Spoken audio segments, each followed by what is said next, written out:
some chumvi nini hapo. Sukari kidogo. Yeah. To make it a good art and stage name. Yeah, yeah. You began doing music in 2015, but professionally Kanzapo 2018. Yeah. How has it been doing music basically for all this time since that 2015? Well, it's been a challenge, but you know, Why do you start with it's been a challenge? Because, you know, beginning music from that time, starting from that 2015, and then I finally had to do my first video in 2018, you see. So it's been quite a big gap, so I had to struggle a lot to make myself an official artist, you know, to enter YouTube channel and all that kind of stuff, you see. Yeah, that's why I'm making it that way. All right, so this 3 years between 2015 and 18 before you began professionally, is it that you were just doing audios, ama ulikuwa tu unaandika muziki unaacha na keti pale? What was it exactly? Well, it was both. Yeah, it was both. But you never did a video? I never did a video back then. Yeah. What was the challenging bit about it? Because I mean, when you look at art in its broader perspective, or basically music, you know, good number of artists that will tell you, aside from resources, which is always a big challenge, there's also the aspect of management. Wengi hawajui could get good management, and also many of them don't even understand the business side of music. Good number just take them as talent. So for you, what exactly amongst all this was one of the biggest challenge? Well, till right now I can say I've never been into a management stuff or something like that. Artist, so I'm a standalone artist. I've been doing it all myself. Yeah. What was so difficult with getting a management? Nini nakunga ugumu na because management really helps a lot. When you look at media tours, aiding in resources, when you look at guidance, you know, mentorship, any management provides all of these things for you. So nini has so more part of management? Management is a good stuff if you really fall into the right hands, you know. We've seen a lot of cases about management stuff, or management this, that. But now the thing is, with me, it's just, let me just say that I've not found the right management to follow into. Yeah. All this time, since we can say, since professionally, since 2018, you haven't found the good management. I've tried signing with some management, but things do fall apart at times. Nini exactly nafanya ina fall apart? Well, everything is all about... Nini hamwelewani kabisa na management? It's money. Yeah, it's finance actually. Money is always at the center of it. Money is always the reason, the issue, yeah. So when you're saying looking for a good management, I mean, I just want us to stick there a bit, because when you, like I said earlier, when you talk with good number of artists, you're one of those things that they really miss, because again, also management helps you understand the business side of music, which good number of artists miss. You know, good number of them just stick to, I am talented, mini kona talanta, so let's go. But again, there's another side that we miss a lot, which is the business side of it.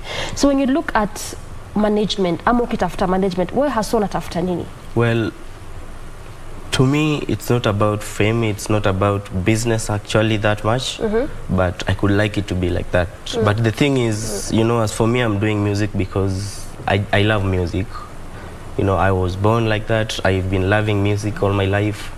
So, but if it ever comes, I can't deny. I'll just accept this stuff. You've not answered my question. I want to know if you umesema ukitafuta management and you even got one, but you didn't agree, particularly on money terms, sindio? Yeah.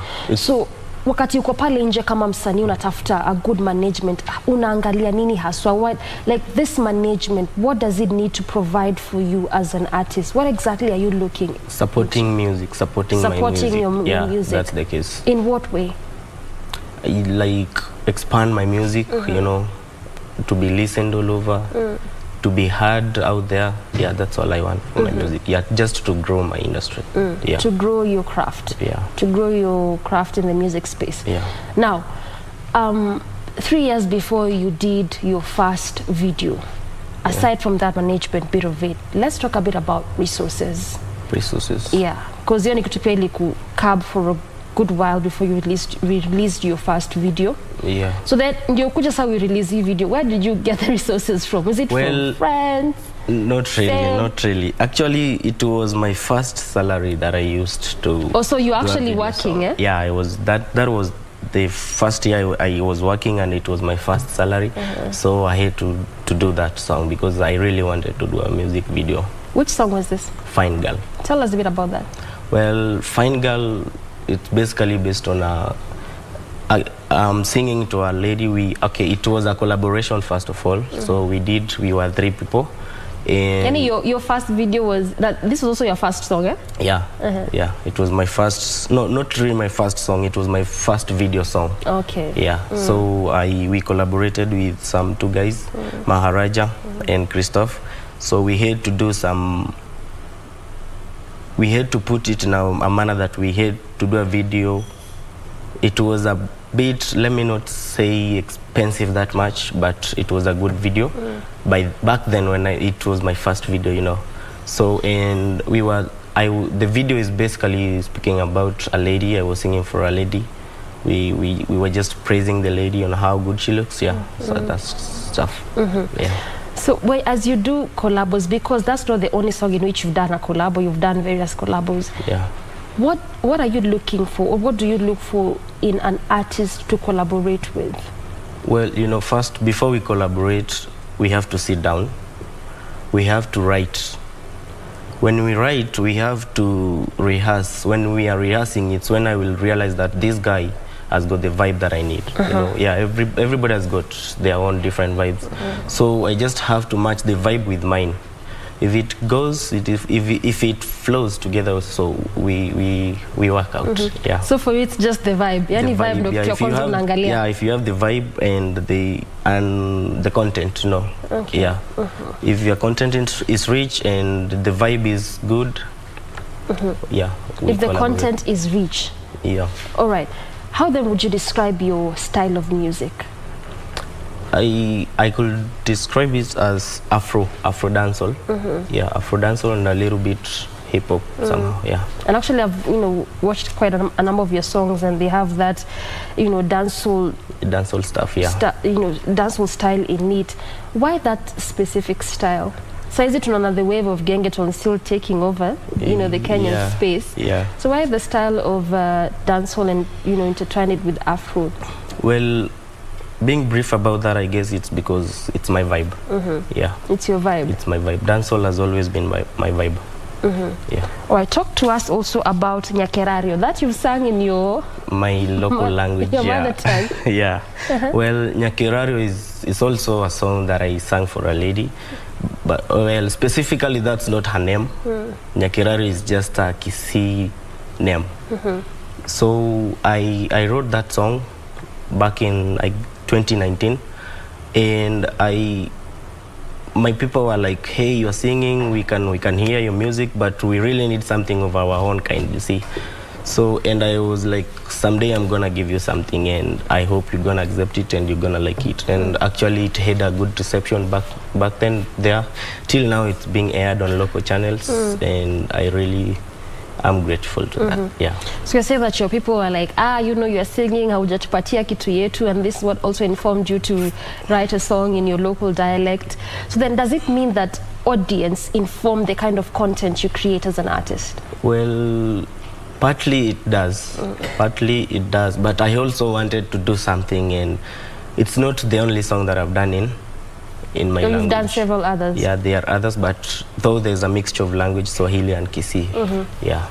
Yeah. Well, when you look at good number of artists, they would release English songs, Kiswahili, but they wouldn't miss to release a song in their local dialect, if it's Luya, Luo, Kisii. Yeah. Do you think you're getting at a point whereby artists, should I say, are more or less appreciating, where we come from in terms of culture, in terms of language? Because also when you look at theater, just like what we saw there, it's being done in Luo.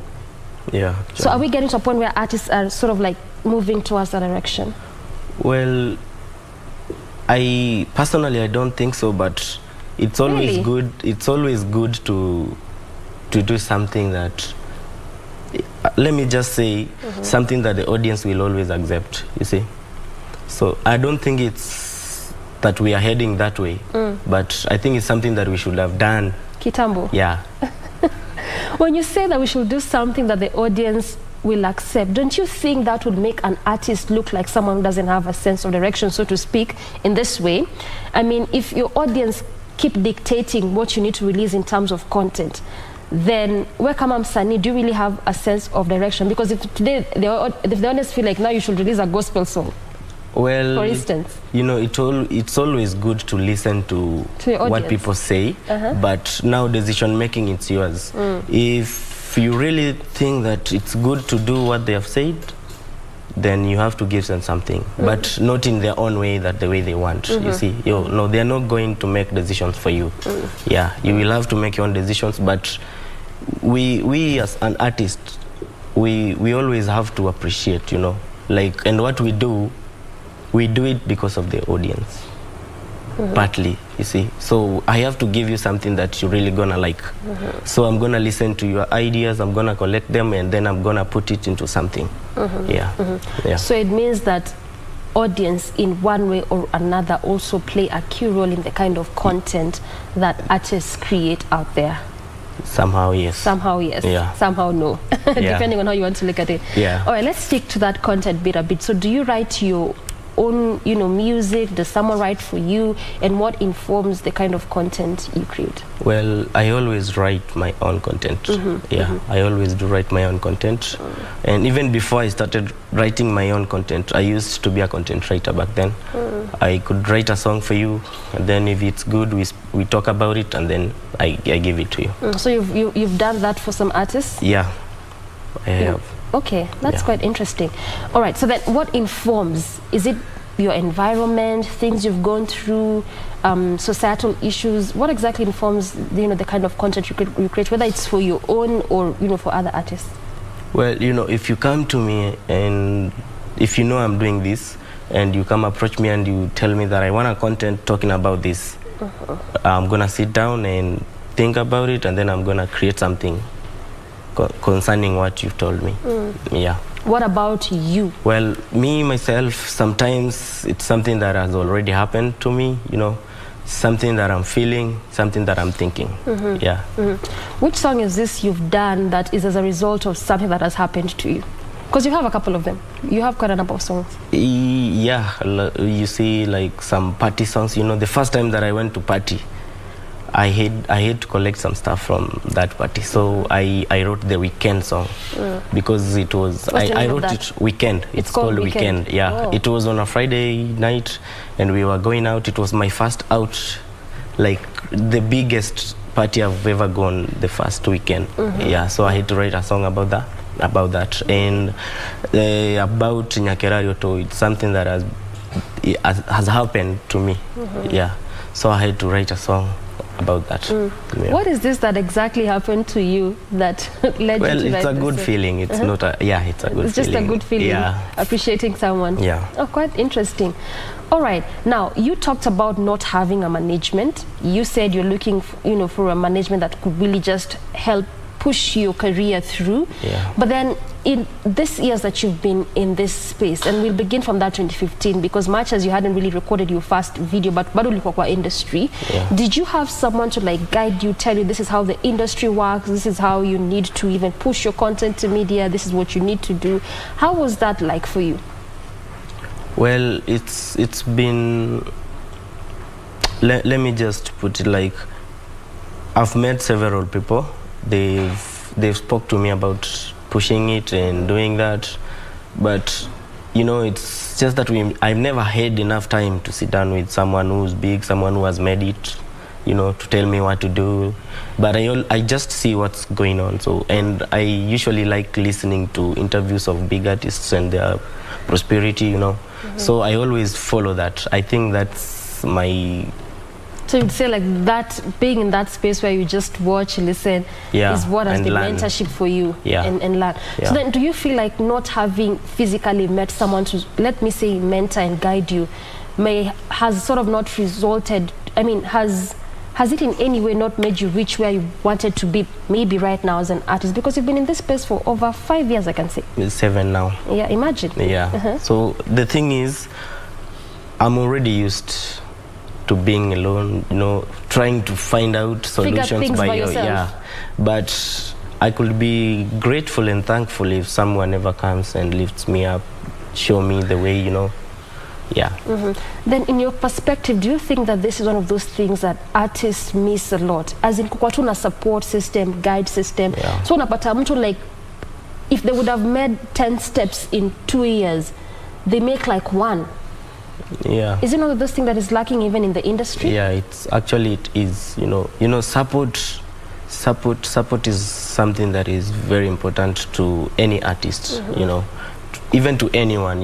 If even from your growth, your parents had to support you, to push you up till now, you see. So support is something that we always need. We all need support.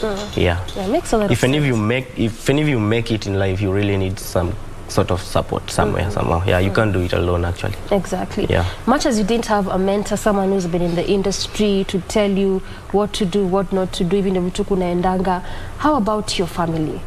Well, also when you said, now me, I want to do music.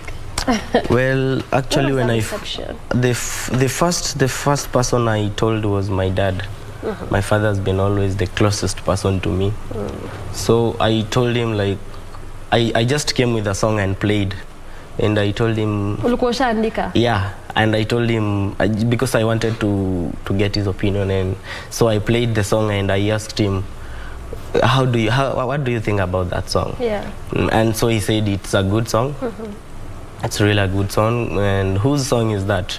And I laughed and I told him that that's my song.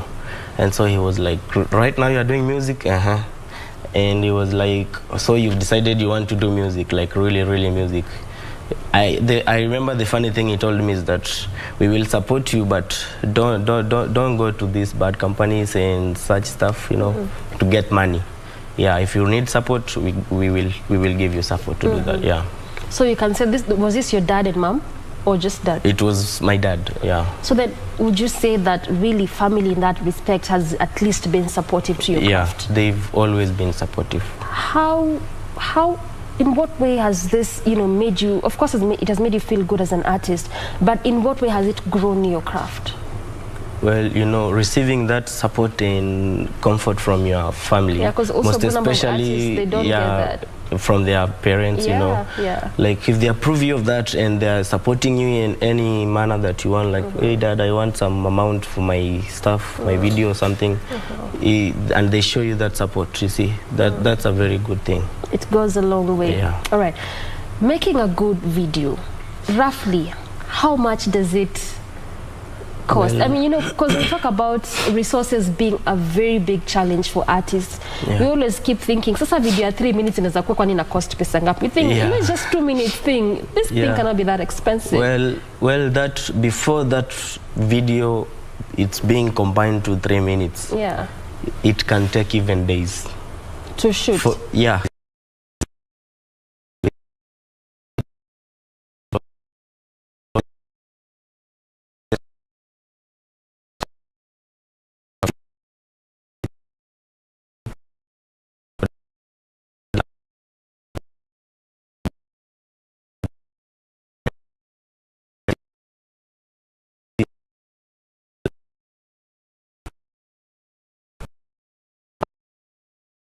You've not included in that pricing. Yeah. So it really costs a lot. It costs a lot. And it takes a lot because also in terms of shoot days locations. Location, you have to pay for locations too. Wow, it's quite expensive just to get that 2 or 3 minutes or at most 4-minute video. So when people watch this content, they really need to appreciate what has gone in there.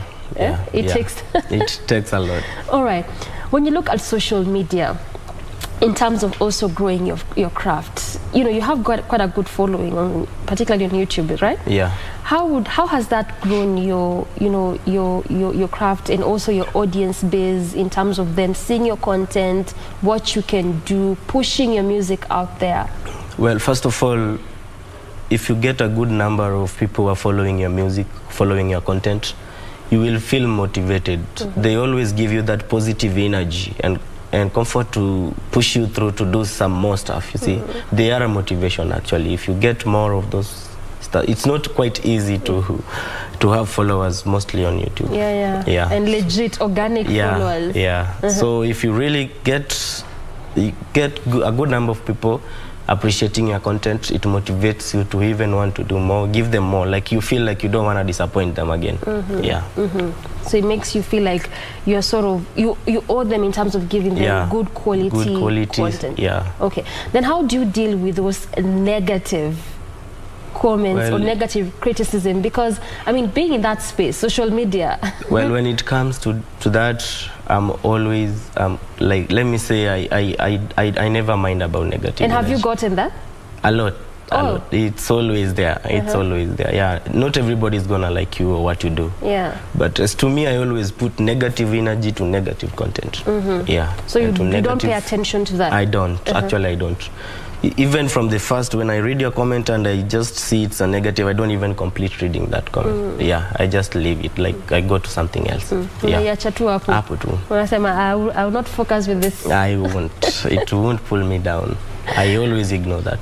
All right. Yeah. So as we wind down this conversation, Ken, what next for you, kama msanii? What should your fans, you know, the audience that you target expect from you? Well, from my last video, it's been quite some time now, but it's just that I've been working on something much, much better than what I gave last. So that's why it has taken me quite some time. And I will promise them to wait for something very cool, and I know they're gonna like it. They're gonna be even surprised about how did this happen. All right. Yeah. Speaking to your camera, what wakupate wapi on the socials? Well, social media, official Kababaye on my Instagram, Facebook Kababaye KE or Madilu Kenya. YouTube, you can find me at official Kababaye. Into brackets, you can type Madilu Kenya. Yeah. Those All are right. only my So what I gave it to freshy. Yeah. Cool, nice content coming their way. Yeah. All right, good place to end this conversation. And I have been speaking to Kennedy Madilu, aka Kababaye, obviously talking to us about his content, music, and how this has been for him since he began this music journey in 2015. And ultimately, we are not done with Good Morning Kenya. There's still plenty more on the other side of this break, so stay with us.